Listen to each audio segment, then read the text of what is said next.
Дивлячись другу частину Дюни, мене не покидала думка, як Дені Вільнев зміг досягнути такого неймовірного масштабу та імерсивності практично у кожному кадрі. Зробивши детальне відео про першу частину Дюни, як режисеру вдалося передати її настільки захоплююче для глядача, я гадав, що після перегляду другої частини повинен обов'язково розповісти, чому і як Вільнев хотів зробити другу частину більш масштабнішою.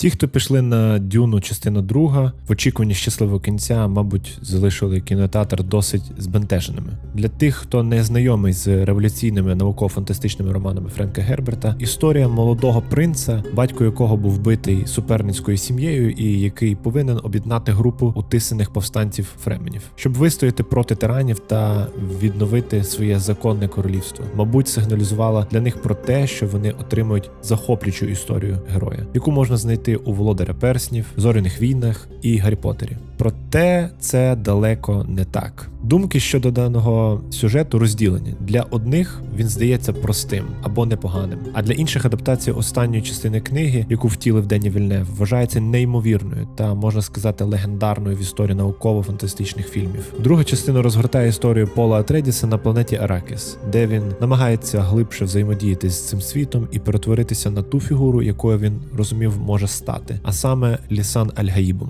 Крім того, закоханість, яка вже пробуджувалась в першій частині, починає розквітати ще більше.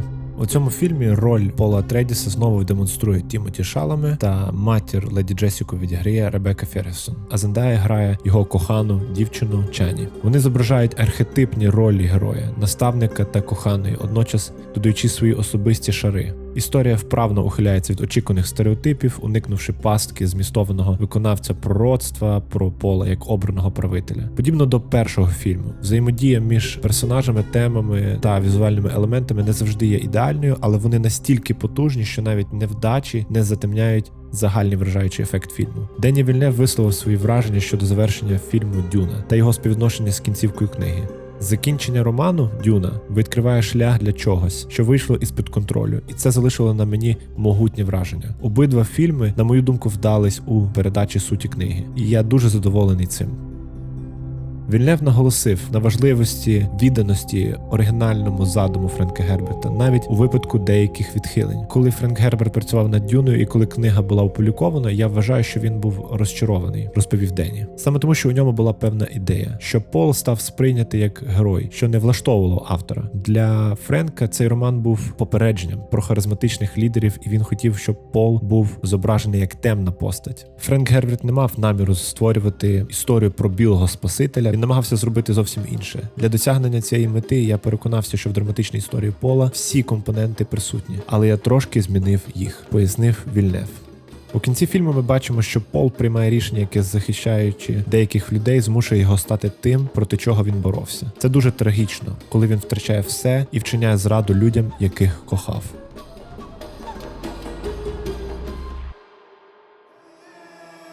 Однією з неймовірних речей у цій стрічці є акторська гра.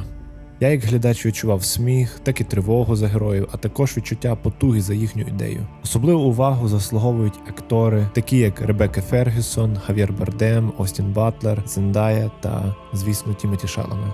Насамперед, варто зазначити героя, який спочатку представлений як протагоніст, а потім змушений обрати інший шлях під впливом так званого третагоніста у вигляді його матері, Леді Джесіки. Вона підштовхує його стати месією та пророком для народу фременів. На початку глядачі припускали, що він стане добрим захисником фременів, але насправді він призводить до священної війни, яка призводить до багатьох жертв.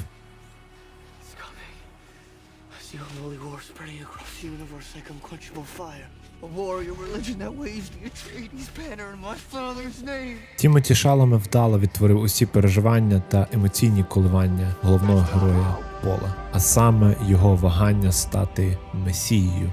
Його гра була настільки переконливою, що глядачі буквально вірили його словам. Особливо сцена, де він мотивує людей у залі, говорячи не лише англійською, а й мовою фременів.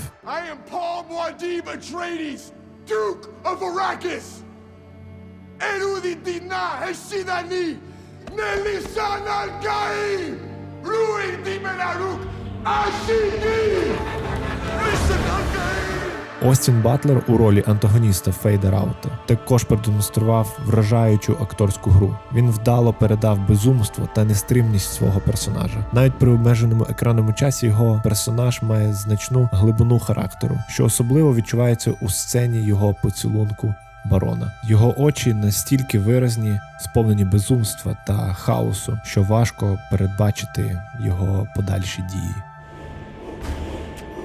Леді Джесіка, відтворена Ребекою Фергюсон, спочатку відзначилась смиренністю, але після вживання живої води її характер зазнав змін. Це дозволило їй відкрити пам'ять про попереднє покоління, що кардинально змінило її світогляд. Тепер вона має здатність впливати на людей, що особливо помітно в сцені, де вона застосовує свій голос на Чані.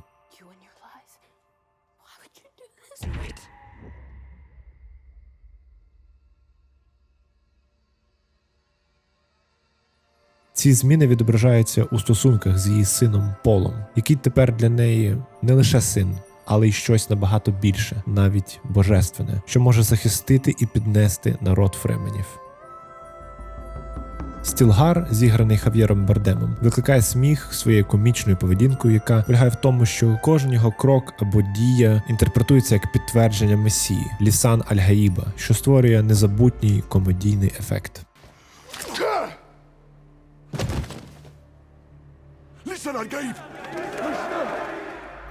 Загалом, більшість акторів продемонстрували неймовірну акторську гру, яку я справді не очікував. Іншими словами, я не міг уявити до кінця, що гра може настільки захопити та занурити в переживання кожного героя. Це є досить вражаючим прикладом вдалої співпраці режисера та акторів, яка підкріплена багатьма факторами, які фактично створюють сам фільм. Один з таких факторів – музика.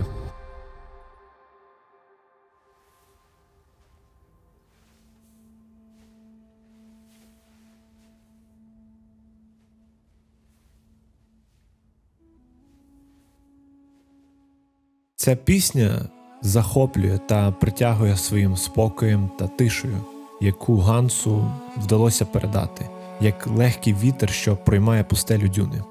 Слухачі відчувають, ніби самі переходять в забуті піски планети Аракіс. Його майстерність полягає у тому, що він максимально передає через свою музику всю глибину історії, розкриваючи різноманітні емоції та атмосферу книги. Особливо вразливо це відчувається в моменті з піснею «Kiss the Ring», коли імператор цілує кільце Пола, передаючи йому свої повноваження, фактично підкоряючись йому. Пісня розпочинається з легкого шелесту піску, що поступово переходить до звучання давнього інструменту дудука. Циммер через цю музику передає тріумфальність моменту та усю емоційну насиченість цього акту.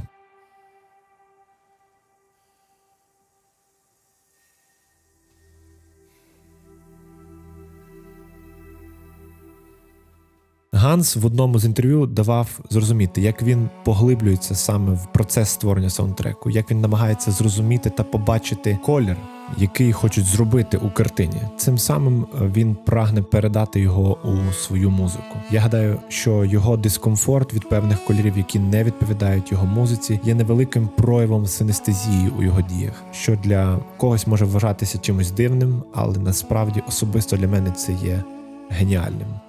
You have to listen. And one of the things great musicians do is not how well they play, it's how well they listen to each other.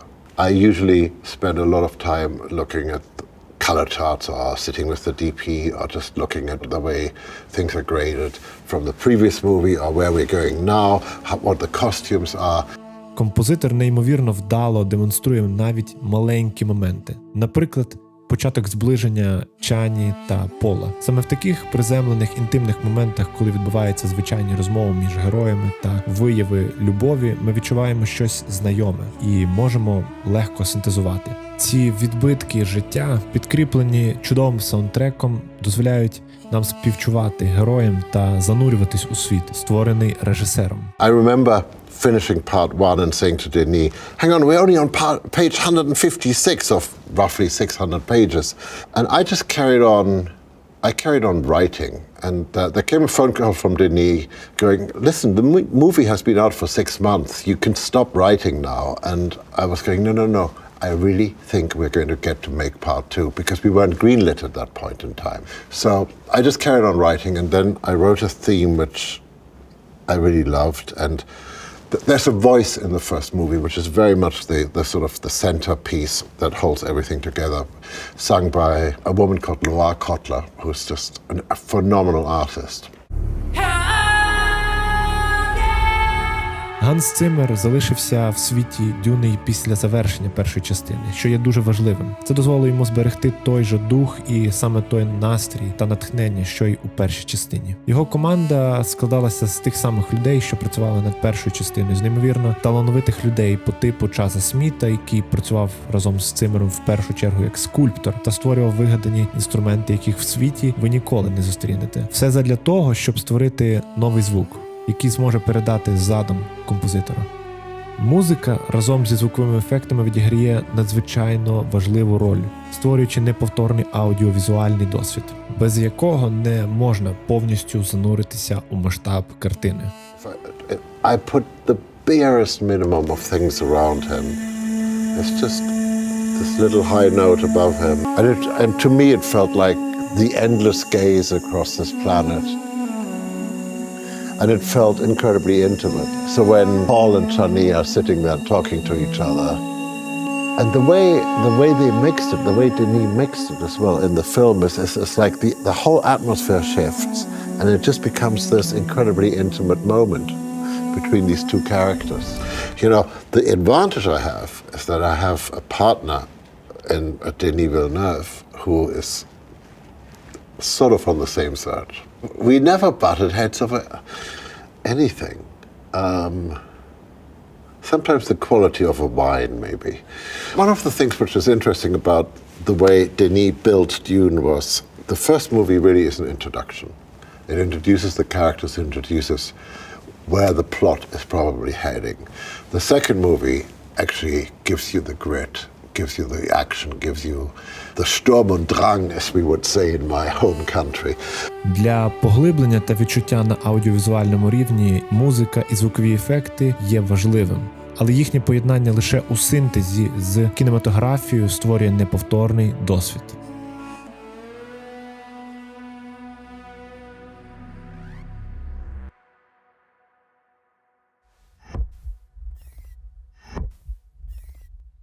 Одна з найнеймовірніших речей у фільмах Дені Вільнева «Дюна» – це те, наскільки все виглядає величезним.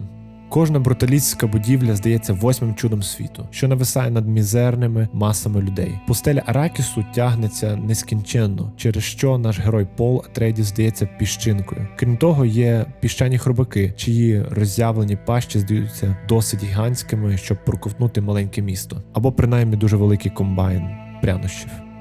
Дюна, частина друга, стає справжнім майстерним твором у створенні захопливих блокбастерів завдяки величезному масштабу. Вся команда зрозуміла, що їм потрібно зробити другий фільм ще кращим. Це вимагало не лише забування деяких моментів минулого, але й формування нового напрямку. Мета була створити щось більш масштабне та унікальне, чого не було в першій частині. Це було б неможливо без виняткового таланту оператора Грега Фрейзера, який також працював над першою частиною. Фрейзер відомий своїми вражаючими роботами в таких фільмах, як «Зоряні війни. Вигнанець», «Бетмен» 22-го року та «Творець». Грег вдало передає масштаб екранного світу своїм глядачам. За його словами, зрештою, як люди, ми не можемо зрозуміти масштаб без іншої точки відліку. Ми не маємо уявлення про те, наскільки висока гора, якщо не бачимо щось пов'язане з нею. Ми можемо знати, наскільки він високий, виходячи з того, скільки метрів він має. Але ми не можемо це уявити. Великі люди ще краще, каже Фрейзер, що простий спосіб передати масштаб. Щоб об'єкт виглядав надто величезним на екрані, це бажано поставити праворуч з ним велику людину, як от актор Дейв Батіста, який зіграв Глосу Рабана у «Дюні». Уся справа в створенні порівнянь з людьми чи речами навколо. Візуально нам потрібно переконатися, що ми завжди маємо ці речі в кадрі разом. Тому що, якщо у вас немає чогось подібного в кадрі, ви не отримаєте такого уявлення про масштаб. Отримавши можливість спостерігати за творчістю Грега Фрейзера, я розумію масштаб його мистецтва крізь його власне бачення кадру, відтвореного у кінокартинах. Одна з особливих сцен, що демонструє цей неймовірний масштаб і до певної міри недосяжність, це сцена першої особистої зустрічі Пола з Хробаком.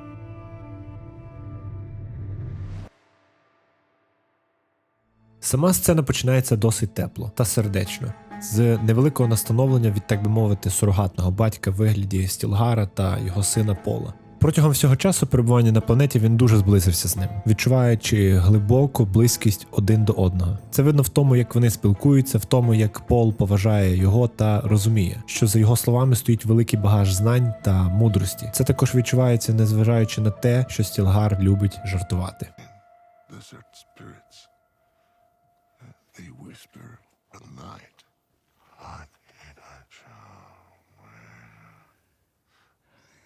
They can possess you. Really, be careful. They are demons. But it's true. Don't listen to them. Особливо важливим у цій сцені є використання крупних кадрів, які Дені Вільнев разом з оператором Грегом Фрейзером застосовували, щоб передати неймовірний масштаб. Саме у цьому кадрі немає нічого зайвого, лише Пол Муадіб на схилі, і кожен елемент кадру відображає чистоту і простоту. Цей кадр є особливим, тому що він співвідносить режисера з його дитинством і тим місцем, де він виріс. And it's probably linked with my childhood, where I was raised with an horizon, with nothing around. But it's like there's something here about bringing back the human as its right scale in the landscape, like an ant in contact with the immensity, with the meditative impact of the desert that I think is very powerful. Коли Пол спускається вниз по схилу, ми чуємо кроки по піску, а також шелест піску, який лунає у пустелі, створюючи при цьому більш глибоке та імерсивне занурення в атмосферу. Найбільший фактор, який дає нам відчути цю масштабність та наскільки можливим є величина цього хробака, створюючи нам при цьому напругу, яку ми помічаємо, яка саме викликана нерухомістю перед нерухомим пейзажем. І саме тут було дуже сильно помітно натхнення з фільму «Щелепи». Саме ідея про те, чого ти не бачиш, більш страшніше. Knowing that there's something underneath that might come soon is a lesson that I learned a long time ago from Spielberg. Завдяки правильному положенню сонця під час зйомок другої частини у пустелі не потрібно було використовувати штучне освітлення на відміну від першої частини. Це додало фільму високого рівня реалізму та підсилило відчуття тісного контакту з природою, яке було так важливо для Дені Вільнева. Захоплення зростає з аудіовізуальним масштабом цієї сцени, коли ми усвідомлюємо, що Пол пропустив так званий Убер. Дені Вільнев вдалим чином створює момент, щоб передати навички героя, його постійне навчання та ризик для життя з метою стати фременом. Режисер зумів передати відчуття ризику на підсвідомому рівні для глядача, те, як Пол ризикує своїм життям. Для мене це нагадувало почуття, яке виникає, коли ти стоїш поруч з водоспадом, певний зв'язок у підсвідомості, що приніс уявлення про те, як Пол міг померти. Саме це потім і підтвердив режисер. I wanted to create that feeling when you're beside a waterfall, the relationship that in the subconscious that it brings with death. Важливість цієї сцени полягає не лише в її імерсивності та в тому, що вона відображає кардинальну зміну у Пола на даний момент сюжету, а й у тому, що вона є однією з ключових, від якої залежав практично весь подальший процес. Дені Вільнев відзначав, що саме ця сцена з хробаком є однією з головних у всьому фільмі. І якщо в нього буде готова ця сцена, він буде переконаний, що він матиме фільм. Тобто максимально наближена передача історії та відтворення книги в цьому моменті залежали від цієї сцени. Він міг спростити собі завдання, використовуючи більше штучного світла та знімаючи всю сцену в павільйонах, але в його концепції було максимально зробити усе правдивим та відповідно до того, як це писав Френк Герберт. У цьому захоплюючому синтезі музики Ганса Циммера та вражаючої роботи Річарда Кінга над звуковими ефектами та кінематографією Грега Фрейзера, ми, як глядачі, повністю занурюємось в цей акт переродження Пола у Фремена, який синтезує разом з Дюною. І в певному сенсі самі ми стаємо частиною цього об'єднання з Аракісом.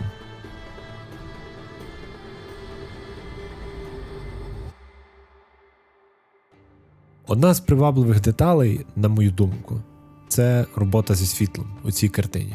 Перебуваючи постійно в пустелі, Фрейзер намагався використовувати природнє освітлення для отримання м'якої картинки.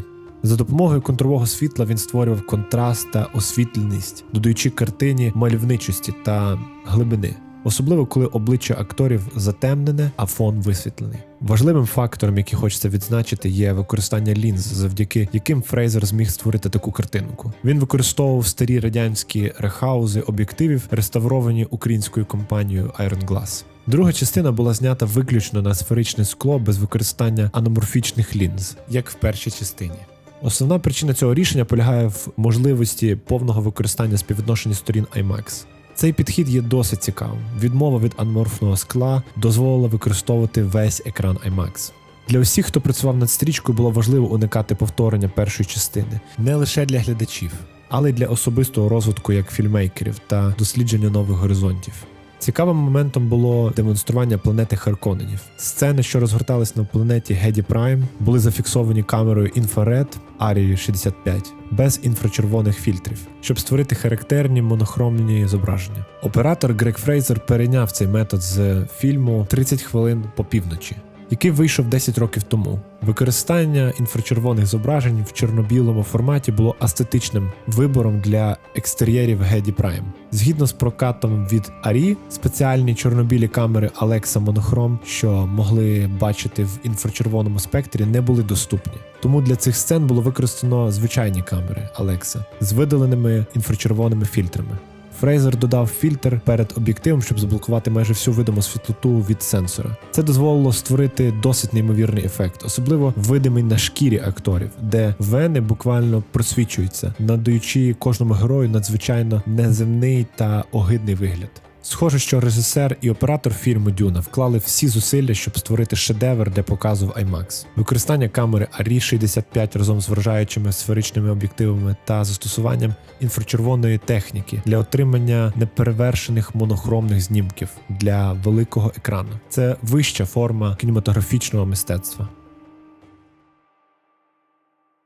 «Дюна. Частина 2» є відмінним прикладом продовженням історії, поєднуючи в собі відмінну акторську гру, чудову музику та неперевершену кінематографію. Особисто я був в неймовірному захваті від усіх цих аспектів протягом 155 хвилин. Нова частина «Дюни» від Дені Вільнєва обов'язково заслуговує на титул претендента на Оскар у номінації «Кращий фільм року». Якщо ви досі не бачили цю стрічку, я вам наполегливо рекомендую її переглянути. Якщо у вас буде можливість сходити у кінотеатр, обов'язково йдіть та дивіться, тому що це є неймовірний досвід та надзвичайний шанс побачити таку масштабну та імерсивну стрічку в наш час. Усім дякую за перегляд цього відео та вельми вдячний за підтримку каналу на Патреоні та інших ресурсах. Бажаю всім миру та до зустрічі у нових відео.